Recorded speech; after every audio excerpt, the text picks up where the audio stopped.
નમસ્કાર ગુજરાત। આજે આપણે જોશું 18 જુલાઈ 2024નું મોસ્ટ ઇમ્પોર્ટન્ટ કરંટ અફેર। તે પહેલાં ખાસ કરીને ચેનલ ઉપર નવા હોય તો ચેનલને સબસ્ક્રાઈબ કરી લેવી। તો ચલીએ આજનો ક્લાસ શરૂ કરીએ। તો તાજેતરમાં જુલાઈમાં 2024માં ભારતીય નૌકાદળ અને યુએસની વચ્ચે મેરીટાઈમ પાર્ટનરશિપ એક્સરસાઇઝ એટલે કે MPX ક્યાં શરૂ થઈ હતી? તો અરબ સમુદ્ર ખાતે આ શરૂ થઈ હતી। કોની વચ્ચે? તો કે ભારતીય નૌકાદળ અને યુએસની નેવી વચ્ચે મેરીટાઈમ પાર્ટનરશિપ એક્સરસાઇઝ અરબ સમુદ્રમાં યોજાઈ હતી। જે તો કે 12 જુલાઈ અને આનો ઉદ્દેશ્ય તો કે સુરક્ષા એટલે કે સમુદ્રની સુરક્ષામાં વધારો કરવો એ આનો ઉદ્દેશ્ય હતો। જેમાં ભારત તરફથી તો કે INS આદિત્ય અને INS વિશાખાપટ્ટનમે ભાગ લીધો હતો। તો ખાસ IMP ગણાય આપણા માટે। નૌકાદળમાં ભાગ તો કે ભારતીય નેવી અને યુએસની નેવીએ લીધો હતો। ત્યારબાદ બધી જ એક્સરસાઇઝ જોઈ લઈએ 2024ની તમામ। તો રણ ચક્રવાત તો કે ભારત અને યુએસ વચ્ચે રાજસ્થાનમાં આયોજન થયું હતું। સહયોગ કજિંગ તો કે ભારત અને જાપાન વચ્ચે ચેન્નાઈમાં યોજાઈ હતી। અથુથૈયા ભૂતપૂર્વની વાત કરીએ તો ભારત અને થાઇલેન્ડ વચ્ચે યોજાઈ હતી। જ્યારે ચક્રવાત એક્સની વાત કરીએ તો ભારત અને ઇજિપ્ત વચ્ચે ઇજિપ્તમાં આયોજન થયું હતું। ડેઝર્ટ ભૂતપૂર્વની વાત કરીએ તો 11મી આવૃત્તિ હતી ભારત અને કઝાકિસ્તાન વચ્ચે એસપીના એટલે કે હિમાચલ પ્રદેશના બકલોલમાં આયોજન થયું હતું। સેફાર્ટ ડિફેન્સ ફ્રાન્સ 2024ની વાત કરીએ તો નાટો દ્વારા આયોજન થાય છે આનું। ડેઝર્ટ નાઇટ ભૂતપૂર્વની વાત કરીએ તો ભારત અને ફ્રાન્સ વચ્ચે અને યુએસ વચ્ચે ત્રણેય વચ્ચે યોજાઈ છે। અરબ સમુદ્ર ખાતે યોજાઈ હતી। હંમેશા તાનસીનનો અભ્યાસ કરો ભારત અને સાઉદી અરેબિયા વચ્ચે રાજસ્થાનમાં યોજાઈ હતી। હવા શક્તિની વાત કરીએ તો ઇન્ડિયન એરફોર્સ દ્વારા પોખરણ રાજસ્થાનમાં યોજાઈ હતી આ વખતેની। મિલન ભૂતપૂર્વની વાત કરીએ તો ભારતીય નૌકાદળ વચ્ચે વિશાખાપટ્ટનમમાં યોજાઈ હતી। દોસ્તી ભૂતપૂર્વની વાત કરીએ તો ભારતીય માલદીવ અને શ્રીલંકા વિશે માલદીવમાં આયોજન થયું હતું। સમુદ્ર લક્ષ્મણની વાત કરીએ તો ભારતીય મલેશિયા વચ્ચે વિશાખાપટ્ટનમમાં કવાયત યોજાઈ હતી। સી ડિફેન્સ ભૂતપૂર્વની વાત કરીએ તો ભારત અને યુએસ વચ્ચે પ્લોડ બેર આંદમાન નિકોબારનું જે કેપિટલ છે ત્યાં આનું આયોજન થયું હતું। કટલેર એક્સપ્રેસની વાત કરીએ તો INS તીરે ભાગ લીધો હતો। બહુરાષ્ટ્રીય કવાયત છે 16 દેશોમાંથી ભારતે ભાગ લીધો હતો। પોર્ટ વિક્ટોરિયાનું જે કેપિટલ છે સેલ્સનું કેપિટલ છે પોર્ટ વિક્ટોરિયા ત્યાં તેનું આયોજન થયું હતું। ત્યારબાદ લેમેટ્રિક એક્સની વાત કરીએ તો ભારત અને સેલ્સ વચ્ચે સેલ્સમાં આયોજન થયું હતું આનું। ત્યારબાદ ટાઈગર ટામ્સ એક્સની વાત કરીએ તો યુએસ અને ભારત વચ્ચે ભારતના પૂર્વીય સમુદ્રમાં યોજાઈ હતી। ગગનશક્તિ ભૂતપૂર્વની વાત કરીએ તો ઇન્ડિયન એરફોર્સ દ્વારા આયોજન થાય છે। ધર્મશક્તિની વાત કરીએ તો ભારત અને જાપાન વચ્ચે રાજસ્થાનમાં યોજાઈ હતી આ વખતેની। કટલેક્સ એક્સપ્રેસની વાત કરીએ તો ભારત અને ઉઝબેકિસ્તાન વચ્ચે ઉઝબેકિસ્તાનમાં યોજાઈ હતી। સાગર કૌશાની બીજી આવૃત્તિ તો કે તમામ દરિયાઈ સુરક્ષા એનજીસીઓ ભાગ લેશે આ વખતેની તો કે લક્ષદ્વીપમાં યોજાઈ હતી। વિક્ટર હેઝની વાત કરીએ તો યુએસ દ્વારા આયોજન થાય છે અને સ્પેસ ફોર્સ છે એટલે કે પ્રથમ વખત અવકાશમાં યુદ્ધ કવાયત હતી આ અને સક્સેસ પર ગઈ છે। ત્યારબાદ પૂર્વીય તરંગ પ્રેક્ટિસની વાત કરીએ તો ભારતીય નૌકાદળ વચ્ચે ભારતના પૂર્વ સમુદ્ર તટમાં આયોજન થયું હતું। ગગન સ્ટ્રાઇકની વાત કરીએ તો ભારતની આર્મી અને ભારતની એરફોર્સ ભાગ લેશે પંજાબમાં આયોજન થયું હતું। તાકાત કસરતની વાત કરીએ તો ભારત અને ફ્રાન્સ વચ્ચે મેઘાલયના ઉમરોઈમાં આયોજન થયું હતું। કંપન પ્રેક્ટિસની વાત કરીએ તો ભારત અને યુએસ વચ્ચે કોલકાતામાં આયોજન થયું હતું। લાલ ધ્વજ પ્રેક્ટિસની વાત કરીએ તો બહુપક્ષીય કવાયત છે ભારતે ભાગ લીધો હતો। અમેરિકાનું જે અલાસ્કા છે ત્યાં તેનું આયોજન થયું હતું। રિમ્પેક્સની વાત કરીએ તો બહુપક્ષીય કવાયત છે અને ભારતની હવાઈ એટલે કે યુએસનું હવાઈ છે એમાં ત્યાં આયોજન થયું હતું અને ભારતે આમાં ભાગ લીધો હતો રિમ્પેક્સમાં।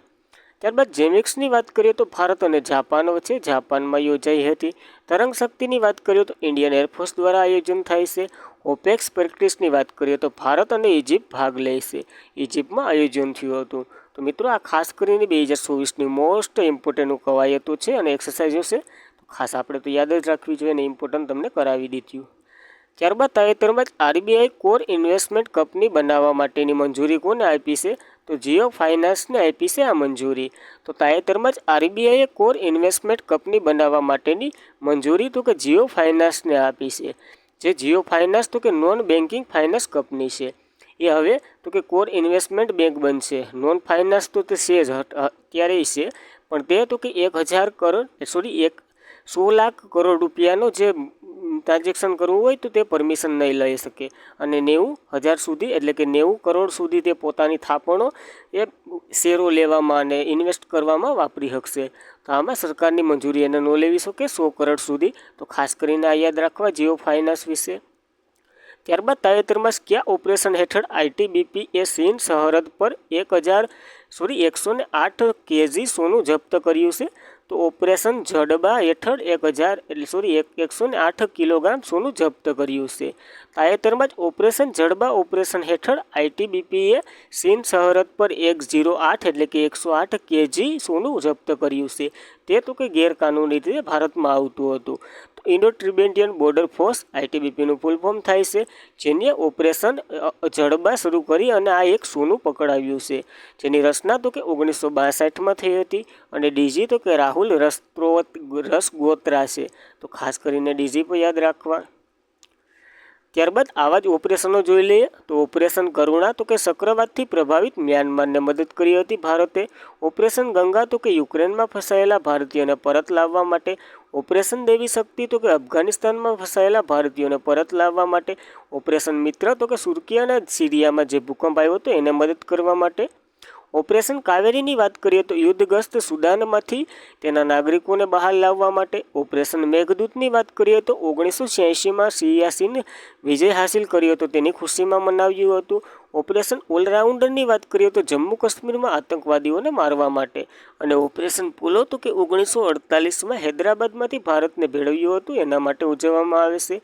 કામગીરી પડીભાગી ઓપરેશન તો કે NIA એ દેશભરમાંથી આતંકવાદીઓ, ગેંગસ્ટરો અને નશાખોરોને દાણખોરી વગેરે નાબૂદ અને ધરપકડ કરવા માટે ઓપરેશન કામગીરી પડીભાંગી હાથ ધર્યું હતું. જ્યારે ઓપરેશન રાહતની વાત કરીએ તો યમન યુદ્ધગ્રસ્ત ભારતીય અને અન્ય દેશોના નાગરિકોને ભાગી યમનથી પરત લાવવા માટે.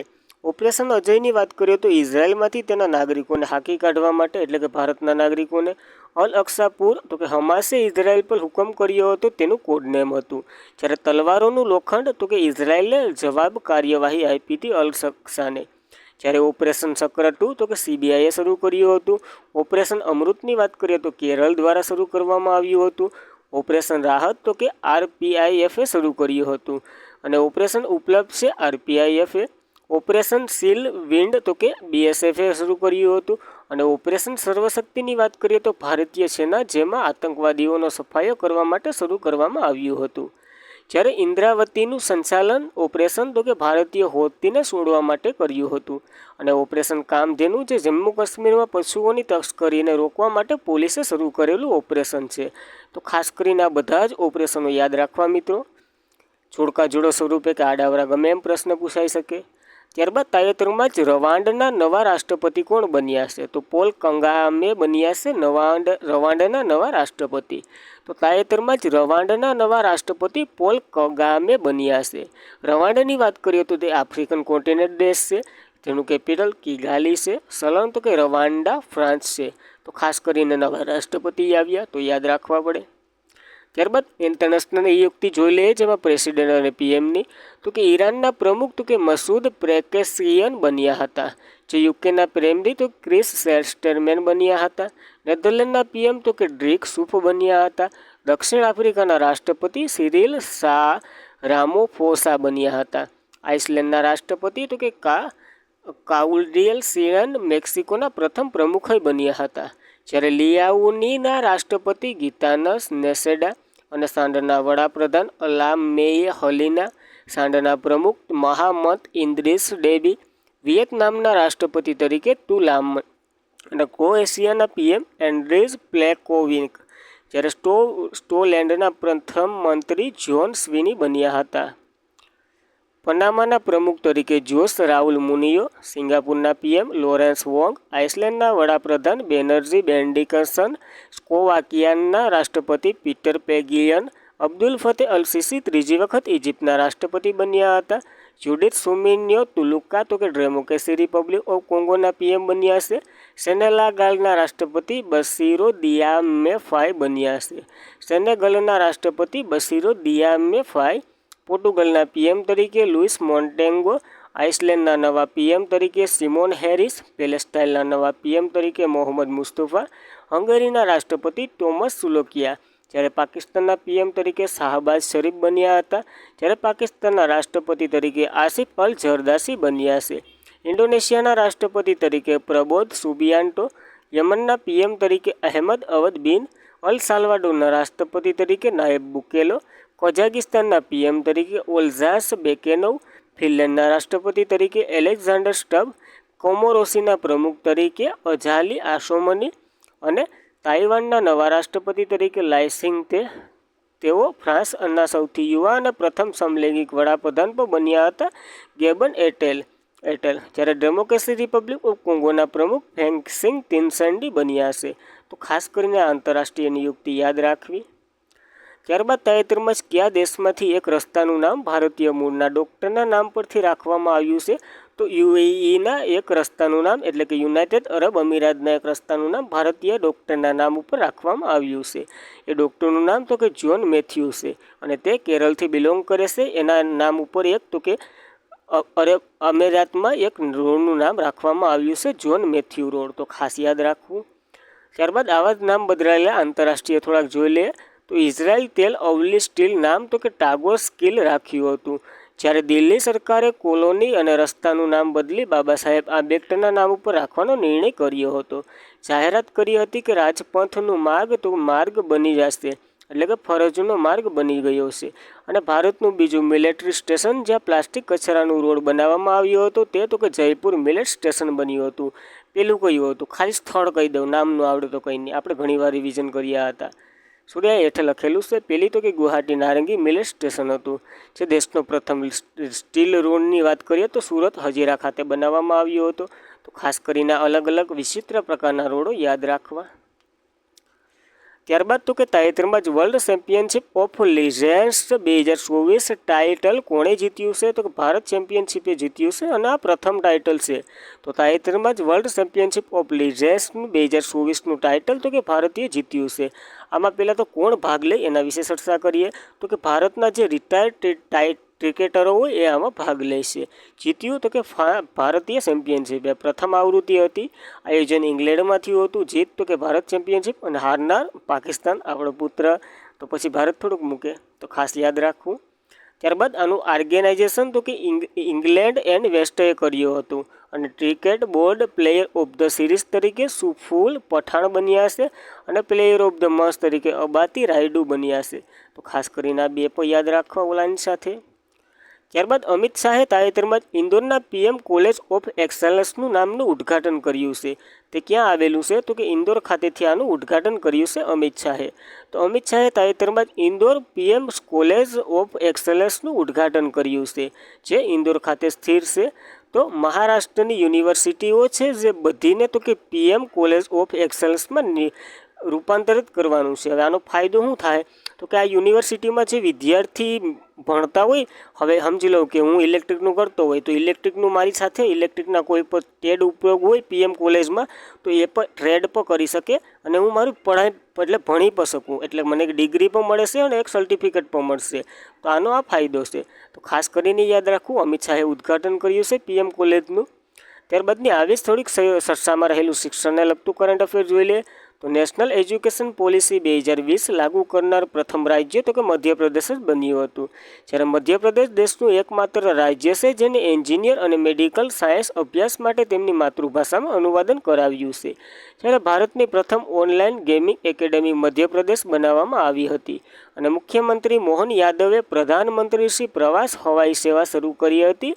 ભોપાલ યોજના એટલે કે ભોપાલની યોજના છે અને મુખ્યમંત્રીએ લોકાર્પણ મુંબઈ એપ લોન્ચ કરી હતી. જ્યારે મધ્યપ્રદેશ હાઈકોર્ટના જસ્ટિસ હમણાં જ નવા બન્યા છે ગુરમીતસિંહ સંઘાવાલિયા. તો ખાસ કરીને આપ યાદ રાખવા. ત્યારબાદ મધ્યપ્રદેશની વાત કરીએ તો કેપિટલ ભોપાલ, સીએમ મોહન યાદવ અને રાજ્યપાલ મંગુભાઈ સગનભાઈ પટેલ છે. તેમની હાઈકોર્ટ ક્યાં આવેલી છે એ કહી દેવાલો. ત્યારબાદની વાત કરીએ તો તાજેતરમાં જ લાલ સમુદ્રમાંથી બચાવ કામગીરી માટે ઇન્ટરનેશનલ મેરીટાઈમ ઓર્ગેનાઇઝેશન તરફથી અસાધારણ બહાદુરીનો પુરસ્કાર કોણે મેળવ્યો છે? તો અવિલાસ રાવલે મેળવ્યો છે આ પુરસ્કાર. તો તાજેતરમાં જ લાલ સમુદ્ર બચાવ કામગીરી માટે ઇન્ટરનેશનલ મેરીટાઈમ ઓર્ગેનાઇઝેશન તરફથી અસાધારણ બહાદુરી પુરસ્કાર એટલે કે બહાદુરી પુરસ્કાર તો કે અવિલાસ રાવલે મેળવ્યો છે. આ તો કે મુલ્લે લુવાંગ એક જહાજ સળગી ગયું હતું, તેમાં તો કે કહીએ તો કે 26 જાન્યુઆરી 2024માં, એટલે કે આ જ વર્ષમાં આ જહાજ સળગી ગયું હતું. એમાંથી બચાવ માટે અવિલાસ રાવલનો ફાળો બહુ મહત્ત્વનો હતો. તો તેની બહાદુરી માટે આ અસાધારણ બહાદુર પુરસ્કાર એને મળ્યો છે, તો ખાસ કરીને યાદ રાખવા. ત્યારબાદ સુએઝ કેનાલ તો કે લાલ સમુદ્ર અને ભૂમધ્ય સાગર સમુદ્રને જોડે છે, એક નહેર છે. અને લાલ સમુદ્ર અને અદલ અખાત જોડતી સંધિ તો કે બાબલ ઉલ મંડલ છે. જ્યારે લાલ સમુદ્ર અને પર્શિયન ગલ્ફ બંનેની સરહદ ધરાવતો એકમાત્ર દેશ તો કે સાઉદી અરેબિયા છે. જ્યારે ઇન્ટરનેશનલ મેરીટાઈમ ઓર્ગેનાઇઝેશનની વાત કરીએ તો મુખ્યાલય લંડન ખાતે, અને ઇન્ટરનેશનલ મેરીટાઈમ ડે તો કે સપ્ટેમ્બરના ગયા બુધવારે મનાવવામાં આવે છે. જ્યારે રાષ્ટ્રીય દરિયાઈ દિવસ 5 એપ્રિલે મનાવવામાં આવે છે. તો આ બધી એવોર્ડો જોઈ લઈએ. તો કે અંશુમાન સિંહને તો કે કીર્તિ ચક્ર મળ્યો છે, પણ એના પરિવારો તો કંઈક બીજી જ કથા લઈને બેઠા છે, તો ખાસ યાદ રાખવું મરણ ઉપરાંત મળ્યો છે.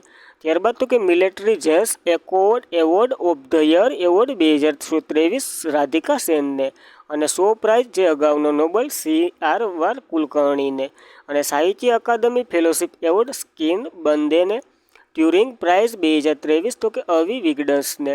જ્યારે ઇન્ટરનેશનલ બુકર પ્રાઇઝ 2024 જેન્ટ્રી એપેનબેકને, જેનું અનુવાદન તો કે માઇકલ હોફેનમે કર્યું છે. જ્યારે વ્હાઇટલી ગોલ્ડ એવોર્ડ જે પૂર્ણિમા દેવી બર્મનને મળ્યો છે.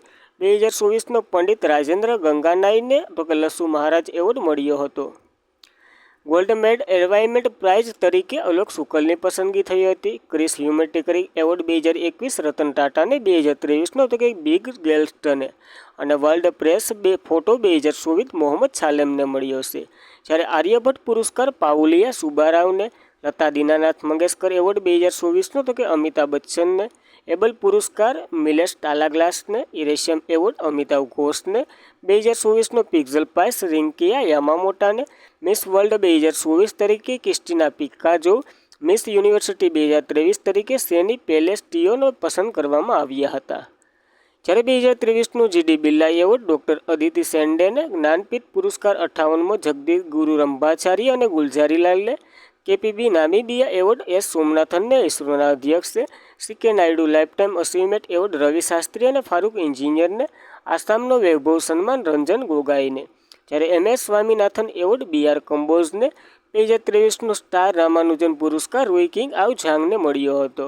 સાહિત્ય અકાદમી પુરસ્કાર હિન્દીનો તો કે સંજીવને મને ઓળખો માટે, અંગ્રેજીનો તો કે નીલમ શરણ ગૌરને, રાગ જાનકી માટે, 33મો વ્યાસ સન્માન પુષ્પા ભારતીને યાદો માટે, 33મો સરસ્વતી સન્માન પ્રભા વર્માને રુદ્ર સાત્વિક માટે, રેમન મેક્સેસ એવોર્ડ 2023 ડૉક્ટર રવિ કન્નરને, V Shantaraman lifetime achievement award સુબિયાન નાલામથુને, નેલ્સેલા મનગલેયા લાઇફટાઇમ અચીવમેન્ટ એવોર્ડ વિનોદ ગણતરાને, પેન પિક્સલ સાહિત્ય પુરસ્કાર 2024 અરુણધતી રોયને, આરતી જે યુપીના છે, જેને સાલ્સ ત્રીજા દ્વારા તરફથી અલાલ કુલ મહિલા સશક્તિકરણનો પુરસ્કાર પ્રાપ્ત થયો હતો. અને કોમનવેલ્થ શોર્ટ સ્ટોરી પ્રોજેક્ટ 2024 તરીકે સંજના ઠાકુરની પસંદગી કરવામાં આવી હતી ઐશ્વર્યા રાય માટે. અને 12મો વિશ્વ હિન્દી એવોર્ડ ડૉક્ટર ઉષા ઠાકુરીને મળ્યો છે. તો ખાસ કરીને આ 2024ના મોસ્ટ ઇમ્પોર્ટન્ટ એવોર્ડો યાદ રાખવા. ત્યારબાદ ઉત્તરાખંડ તાજેતરમાં જ તેની પ્રથમ બર્ડ ગેલેરી ક્યાં ખોલી રહ્યું છે? તો દેહરાદૂન ખાતે ખોલી રહ્યું છે. ઉત્તરાખંડ તેમની પ્રથમ બર્ડ ગેલેરી દેહરાદૂન ખાતે. ત્યાં તો કે અલગ અલગ પક્ષીઓના ચિત્ર જોવા મળશે. હાલ તો કે 400થી 500ની અંદર ચિત્રો ઊભા કરી દીધા છે ત્યાં, અને પ્રથમ ગેલેરીનું ઉદ્ઘાટન પણ કરી નાખ્યું. ત્યારબાદ થોડુંક બર્ડ એટલે કે પક્ષીઓ વિશે જોઈએ. તો રાષ્ટ્રીય પક્ષી દિવસ 5 જાન્યુઆરીએ મનાવવામાં આવે છે, અને વિશ્વ સ્થળાંતર પક્ષી દિવસ તો કે મે અને ઓક્ટોબરના બીજા શનિવારે. જ્યારે bird man of the India તરીકે સલીમ અલીને ઓળખવામાં આવે છે. જ્યારે સલીમ અલી નેશનલ પાર્ક જમ્મુ કાશ્મીર અને સલીમ અલી પક્ષી અભયારણ્ય ગોવામાં આવેલું છે. જ્યારે આપણે દેહરાદૂન એટલે કે હિમાચલ પ્રદેશની વાત કરીએ તો કેપિટલ દેહરાદૂન છે અને ગેરસેન છે. CM તો કે પુષ્કરસિંહ ધામી, રાજ્યપાલ ગુરમિતસિંહ છે. અને દેશનું પ્રથમ લિક્વિડ મિલર ટેલિસ્કોપ ઉત્તરાખંડમાં બન્યું હતું, તો ખાસ કરીને યાદ રાખવું. જ્યારે ઉત્તરાખંડમાં દેશનું પ્રથમ હેલિકોપ્ટર ઇન્જરમેર મેડિકલ સેવાઈ શરૂ થઈ હતી, અને ઉત્તરાખંડ રેશન ઉત્પાદન માટે વીમા યોજના શરૂ કરનાર પ્રથમ રાજ્ય બન્યું હતું. જ્યારે ઉત્તરાખંડ પૂર્વ પ્રાથમિક સ્થળે નવી શિક્ષણ નીતિ લાગુ કરનાર પ્રથમ રાજ્ય બન્યું હતું. આ ઉત્તરાખંડ સરસામાં રહ્યું છે, પેલું બર્ડ ગેલેરી ખોલી છે, તો ખાસ કરીને યાદ રાખવું. ત્યારબાદ હમારા બંધારણ હમારા સન્માનનો બીજો પ્રાદેશિક કાર્યક્રમ ક્યાં યોજાયો છે? તો પ્રયાગરાજ ખાતે યોજાયો છે. હમારા બંધારણ હમારા સન્માન બીજો પ્રાદેશિક કાર્યક્રમ પ્રયાગરાજ ખાતે શરૂ થયો છે. ખાસ કરીને વનલાઇનર સ્વરૂપે યાદ રાખવું. તો આજના માટે એટલું. મિત્રો, ખાસ કરીને વિડીયો કેવો લાગે તે ખાસ કરીને કોમેન્ટ કરો. તમારો પ્રતિભાવ અમારા માટે અમૂલ્ય છે. અને વિડીયો પસંદ આવે તો લાઈક કરો અને તમારા મિત્રોને શેર પણ કરો. જય હિન્દ, જય ભારત.